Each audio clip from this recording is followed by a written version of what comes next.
ইতিমধ্যে আপনারা অনেকে অবগত আছেন এবং জানেন যে সাবেক প্রধানমন্ত্রী বেগম খালেদা জিয়াকেই লন্ডনে নিয়ে যাওয়া হবে তার শারীরিক অসুস্থতা বেশি হওয়ার কারণে, এবং তার পুত্রবধূ ডাক্তার জোবায়দা রহমান ঢাকার উদ্দেশ্যে রওনা দিয়েছেন। ইতিমধ্যেই তিনি এখনও এসে পৌঁছাননি।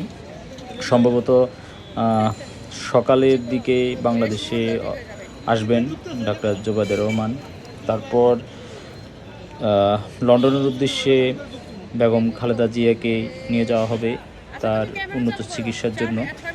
আর একটা কথা বলে রাখি, এভার কেয়ার হসপিটালের যেই চতুর্পাশেই চারিদিকে লোকারণ্য, সেই সাথেই নিরাপত্তা চাদরেই ঢাকা। এখানে বিশেষ করে বিভিন্ন আইনশৃঙ্খলা বাহিনীদেরকে অবস্থান দেখা গিয়েছে এবং সকলেই নিরাপত্তার বেষ্টনীতে আবদ্ধ। আর ইতিমধ্যেই অনেক নেতাকর্মী এবং অনেক উচ্চপদস্থ কর্মকর্তাগণ এভার কেয়ারে এসেছেন।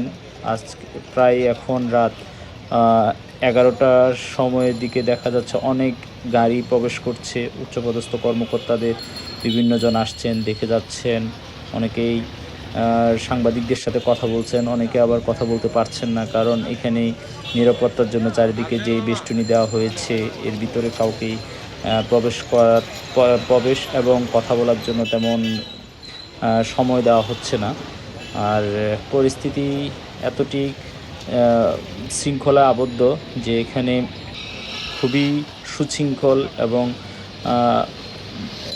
বেষ্টনী দেখা যায়। আর আপনারা অবশ্যই কালকেই সব কিছুই বুঝতে পারবেন, জানতে পারবেন। এখনই পরিস্থিতি কোনোভাবেই স্বাভাবিক নয়।